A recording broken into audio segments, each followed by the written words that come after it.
Welcome back to my channel. And आज हम study करने वाले हैं लैक्टोफिनॉल कॉटन ब्लू स्टेनिंग, जो बहुत ही इम्पोर्टेंट स्टेनिंग है माइक्रोबायोलॉजी लैब के अंदर। ठीक है, सो लेट्स स्टार्ट इट। आप मेरे साथ साथ इसके नोट्स भी बना सकते हो। जिसको ये स्टेनिंग आती है वो 2x पे मेरे वीडियो देखिए और जल्दी से रिवीजन कर लीजिए, और इसको नहीं आती है वो आराम आराम से मेरे साथ इसके नोट्स प्रिपेयर करिए और सीखिए। Okay, so let's start it. सबसे पहले ये एक क्लासिक माइक्रोबायोलॉजी स्टेनिंग है। क्लासिक माइक्रोबायोलॉजी की स्टेनिंग टेक्निक है। ओके, इंपॉर्टेंट पॉइंट्स हैं वो सब आप लिखते रहिएगा। क्लासिक माइक्रोबायोलॉजी स्टेनिंग है, use for the identification of fungi. Identification of fungi, fungi को देखने के लिए इसका यूज किया जाता है। ओके, नेक्स्ट कहाँ कहाँ यूज होती है? ये यूज होती है हमारी मेडिकल माइक्रोबायोलॉजी में। मेडिकल माइक्रोबायोलॉजी में यूज होती है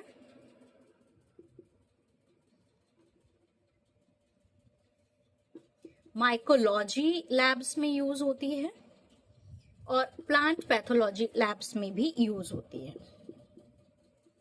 ओके, सो ये हो गया इसका जनरल ब्रीफ। ओके, नाउ अब हम पढ़ेंगे प्रिंसिपल क्या है इस स्टेनिंग का। This staining contain 4 important component. ठीक है, इस स्टेन के अंदर 4 इंपॉर्टेंट कंपोनेंट होते हैं। 4 इंपॉर्टेंट कंपोनेंट्स होते हैं जिसपे ये पूरा जो प्रिंसिपल है वो बेस करता है। सबसे पहले इसमें होता है लैक्टिक एसिड। ठीक है, मतलब जो ये स्टेनिंग है, जो ये स्टेन का आप बता सकते हो ये कंटेनर है, इसके अंदर लैक्टिक एसिड होता है। लैक्टिक एसिड का क्या काम ये लैक्टिक एसिड होता है वो प्रिजर्व करता है जो फंगस को हम स्टेन कर रहे हैं उसके स्ट्रक्चर को प्रिजर्व करेगा। लैक्टिक एसिड का जो काम है कि जो स्ट्रक्चर है फंगस का जिसे हम स्टेन कर रहे हैं वो डिस्टर्ब ना हो, उसको प्रिजर्व करेगा। सेकंड कंपोनेंट होता है फिनोल। फिनोल क्या करता है? जो फंगल है उस ऑर्गेनिज्म को किल कर देता है। किल फंगल ऑर्गेनिज्म, जो फंगस ऑर्गेनिज्म है उसको किल करता है। थर्ड है कॉटन ब्लू, या आप बोल सकते हो एनालिन ब्लू। ये क्या करता है? ये स्टेन करता है। ये ब्लू है तो ये स्टेन करता है। जो फंगस के काइटिन की फंगल वॉल होती है उसको ये ब्लू कलर का स्टेन करता है।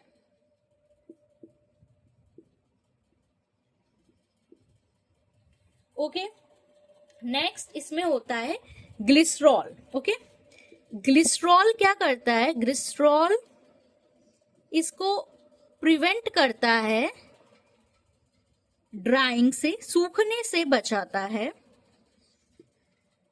और सेमी परमानेंट माउंट करता है। सेमी परमानेंट माउंट करता है। Okay, so in the lactophenol cotton blue staining there is a 4 important stain। ठीक है, 4 इंपॉर्टेंट इसमें स्टेन में कंपोनेंट्स होते हैं। सबसे पहले lactic acid. Lactic acid preserve the fungal structure, जो फंगल का स्ट्रक्चर है उसको प्रिजर्व करेगा। फिनॉल फंगल के ऑर्गेनिज्म जो है उसको किल कर देगा। कॉटन ब्लू स्टेन करेगा जो काइटिन की फंगल वॉल है ब्लू कलर में, और जो ग्लिसरॉल है वो प्रिवेंट करेगा कि हमारा जो हमने जो स्लाइड प्रिपेयर करी है या जो हमने स्टेनिंग करी है उसको ड्राइंग होने से बचाएगा। तो lactic acid, phenol, cotton blue and glycerol, तो ये 4 इंपॉर्टेंट इसके अंदर स्टेनिंग में कंपोनेंट होते हैं। ओके, ठीक है, next is a composition. Composition क्या क्या है, कैसे ये स्टेन बना? वैसे तो रेडीमेड स्टेन आते हैं जिसमें आपको बनाने की जरूरत नहीं होती है। ठीक है, ये भी लिखिए, रेडीमेड स्टेन भी अवेलेबल है जिसमें आपको बनाने की जरूरत नहीं है। वही आजकल लैब्स में यूज किया जाता है, बट बेसिक कंपोजिशन क्या होती है वो आपको पता होना चाहिए। सबसे पहले फिनॉल के क्रिस्टल्स होते हैं इसमें 20 ग्राम। लैक्टिक एसिड होता है 20 ml। ग्लिसरॉल होता है 40 ml। बनेगा डिस्टिल वाटर में। डिस्टिल वाटर होता है 20 ml and cotton blue dye होती है 0.05 ग्राम। ओके, वैसे तो रेडीमेड अवेलेबल है, but composition is also very important to learn. Okay, phenol crystal 20 gram, lactic acid 20 ml, glycerol 40 ml, distil water 20 ml, cotton blue 0.05। Principal, phenol fungus को मार देगा, kill कर देगा। लैक्टिक एसिड प्रिजर्व करेगा। Glycerol drying से बचाएगा कि सूखे ना। डिस्टिल वाटर तो चाहिए। कॉटन ब्लू स्टेन करेगा। ओके, नेक्स्ट इज पर्पस क्या है। Purpose for identification of fungi. Fungus को देखने का काम है स्टेनिंग का। फंगस देखते हैं हम। फंगस में हम मोल्ड्स देखते हैं, इससे ईस्ट दिखते हैं। Okay, next is observation of fungal morphology. Observation of fungus की मॉर्फोलॉजी इसमें हमें दिखाई देती है। ठीक है, आइडेंटिफाई करते हैं मोल्ड्स, ईस्ट को, फंगस को आइडेंटिफाई करते हैं और ऑब्जर्वेशन ऑफ फंगल की मॉर्फोलॉजी देखते हैं। मॉर्फोलॉजी में क्या क्या देखते हैं? सेप्टेट है या नॉन सेप्टेट हाइफी है, मतलब हाइफा देखते हैं इसका। ठीक है, स्पोर्स देखते हैं, स्पोर्स का अरेंजमेंट कैसा है वो देखते हैं। कनोडियोफोर्स देखते हैं या नोडियोफोर्स देखते हैं, या ईस्ट की बात करें तो बर्डिंग देखते हैं ईस्ट में। Okay, so journal not only identification of a fungus but also morphology of fungus. ठीक है, नेक्स्ट इज कौन कौन से स्पेसिमेन इसमें यूज किया जाता है। वैसे तो हमें जहां से भी फंगस डिटेक्ट हुआ है या फिर फंगस की हमें जांच करनी है, उस सभी के लिए हम ये स्टेनिंग यूज करते हैं। बट मैं मोस्ट जो कॉमनली है वो जो लैब्स में सैंपल्स हैं उनकी फंगल जो कल्चर में कॉलोनीज हैं उनकी फंगल कल्चर कॉलोनीज। ठीक है, स्किन में अगर फंगल इन्फेक्शन है स्किन स्क्रैपिंग्स ले सकते हैं, इसका ये मोस्ट कॉमन स्पेसिमेंस है। ठीक है, सैंपल्स। ओके, हेयर में भी फंगल इन्फेक्शन हो तो हेयर भी इसका एक है स्पेसिमेंस। एंड नेल्स में भी फंगल इन्फेक्शन हो जाती है तो नेल की क्लिपिंग्स भी लेते हैं। और इन्वायरमेंटल में आपको पता है ये जो दीवार होती है इसमें भी फंगल कंटामिनेशन लग जाता है और भी बहुत जगह लगता है, तो इन्वायरमेंटल फंगल सैंपल्स भी लिए जाते हैं। ये मोस्ट कॉमन है। Okay, next is procedure. Procedure बहुत ज्यादा सिंपल है।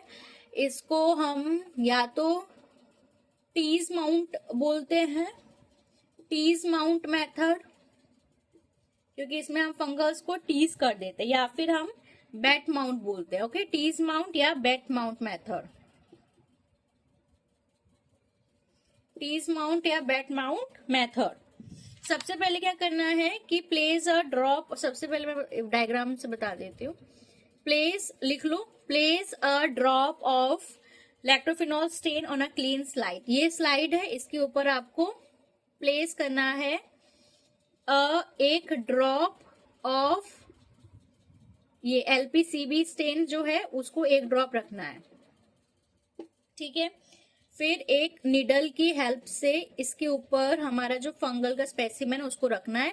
जैसे ये फंगस की प्लेट है, इसमें फंगस ऐसे बहुत कॉटनी वुली जैसा ग्रो हो रखा है। निडल की इनोकुलेटिंग लूप या निडल की हेल्प से लेके इसमें हमें रखना है, इस ड्रॉप के अंदर उसको टीज कर देना है। ओके, यूजिंग स्टेलाइन नीडल्स, एक नीडल का यूज करके पिक अ स्मॉल पोर्शन,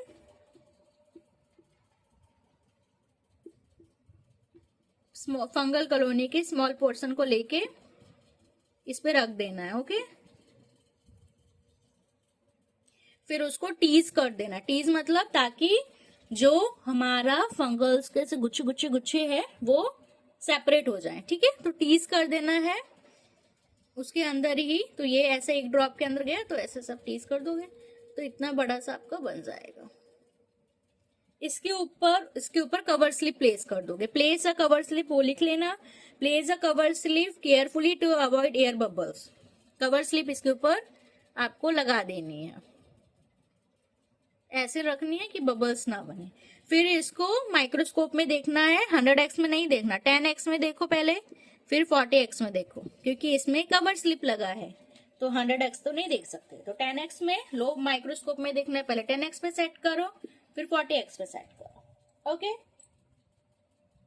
क्या क्या ऑब्जर्वेशन होगी वो अभी देखना, स्टडी करो क्या क्या इसकी ऑब्जर्वेशन होती है।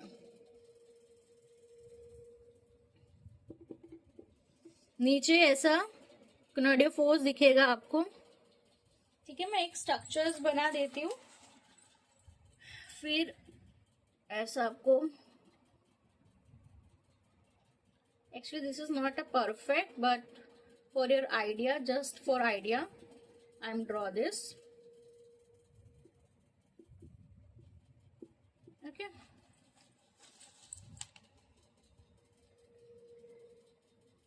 ऐसा आपको स्ट्रक्चर्स दिखेंगे।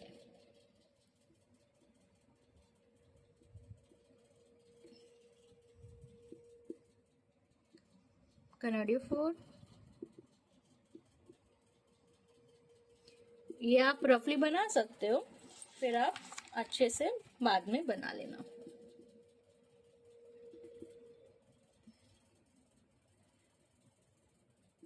हर फंगस का अलग अलग होता है, ठीक है, बट ये कॉमन है, कॉमन बता देती हूँ। ये हो गया कॉनोडियम। तो आपको ऐसा स्ट्रक्चर्स, थोड़ा ये ब्लू कलर का दिखाई देगा, ये माइक्रोस्कोप के अंदर आपको ये लाइट बैकग्राउंड होगा। ओके, लाइट बैकग्राउंड होगा और ये डार्क आपको ऐसा स्ट्रक्चर दिखाई देगा। ओके, ब्लू कलर का well defined clearly contrast against a light background, आपको ये स्ट्रक्चर दिखेगा, क्लियरली दिखेगा बिल्कुल, इससे भी बहुत सुंदर। ओके, प्रोसेस का एडवांटेज क्या है? एडवांटेज है ये कि ये इजी है, इनएक्सपेंसिव है,